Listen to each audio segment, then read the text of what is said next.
नमस्कार प्यारे दोस्तों, स्वागत है आपका हमारे चैनल कार्टून्स पर, जहां हर दिन मिलती हैं आपको प्यारी प्यारी कहानियां और सुंदर संदेश।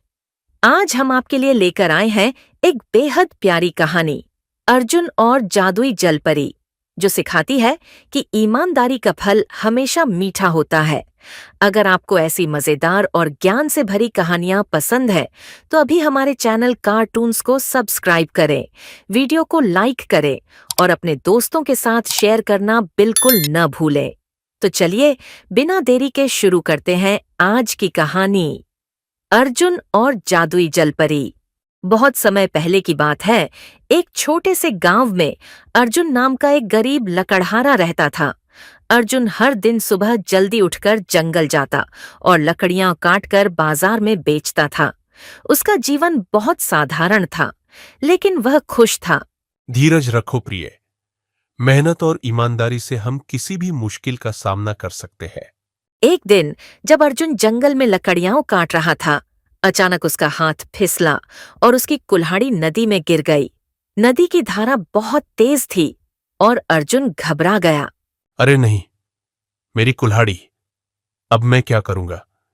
मेरे पास ये एक ही कुल्हाड़ी थी। हे भगवान, मैं एक ईमानदार इंसान हूं, कृपया मेरी मदद करो। मेरी कुल्हाड़ी को मुझे वापस दिलवा दो। तभी नदी से एक सुंदर जलपरी प्रकट हुई। वह चारों ओर एक रोशनी बिखेर रही थी। अर्जुन, तुम क्यों परेशान हो? मुझे बताओ, मैं तुम्हारी मदद कर सकती हूँ। देवी, मेरी कुल्हाड़ी नदी में गिर गई है। मेरे पास और कोई उपाय नहीं है। कृपया मेरी मदद करो। जलपरी ने उसकी बात सुनी और नदी की गहराई में चली गई। कुछ देर बाद वह एक चमचमाती सोने की कुल्हाड़ी लेकर आई। अर्जुन, क्या यह तुम्हारी कुल्हाड़ी है? नहीं देवी, यह मेरी कुल्हाड़ी नहीं है। मेरी कुल्हाड़ी साधारण लोहे की थी। फिर जलपरी चांदी की कुल्हाड़ी लेकर आई। क्या यह चांदी की कुल्हाड़ी तुम्हारी है? नहीं देवी, यह भी मेरी नहीं है। मेरी कुल्हाड़ी बहुत साधारण थी। अंत में जलपरी लोहे की कुल्हाड़ी लेकर आई। क्या यह तुम्हारी कुल्हाड़ी है? हाँ देवी, यही मेरी कुल्हाड़ी है। जलपरी अर्जुन की ईमानदारी से बहुत खुश हुई। उसने तीनों कुल्हाड़ियां सोने, चांदी और लोहे की उसे इनाम में दे दी। अर्जुन, तुम्हारी ईमानदारी को देखकर मैं बहुत खुश हूँ। यह तीनों कुल्हाड़ियां मैं तुम्हें देती हूँ। तुम्हारी तरह ईमानदार व्यक्ति को कभी भी हार नहीं मिलती। अर्जुन घर लौट आया और अपनी पत्नी को सब कुछ बताया। हे प्रभु की कृपा, तुम्हारी ईमानदारी ने हमें इतना बड़ा उपहार दिया है। मैं तुम पर बहुत गर्व करती हूँ।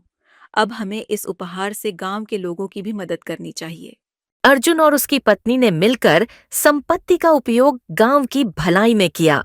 उन्होंने उन बच्चों के लिए स्कूल बनवाया जो कभी पढ़ नहीं पाते थे। गांव के लोग अर्जुन और उसकी पत्नी की बहुत इज्जत करने लगे। इस कहानी से हमें यह सीखने को मिलता है कि ईमानदारी का फल हमेशा मीठा होता है। सच्चाई और ईमानदारी से जीने वाले व्यक्ति को अंततः सफलता, सम्मान और शांति मिलती है। उम्मीद है आपको आज की रोमांचक और प्यारी कहानी पसंद आई होगी। अगर हाँ, तो लाइक, सब्सक्राइब और बेल आइकॉन दबाइए और कमेंट में जरूर बताइए आपने इस कहानी से क्या सीखा और आपके सबसे अच्छे दोस्त कौन हैं। फिर मिलेंगे अगली कहानी में। धन्यवाद।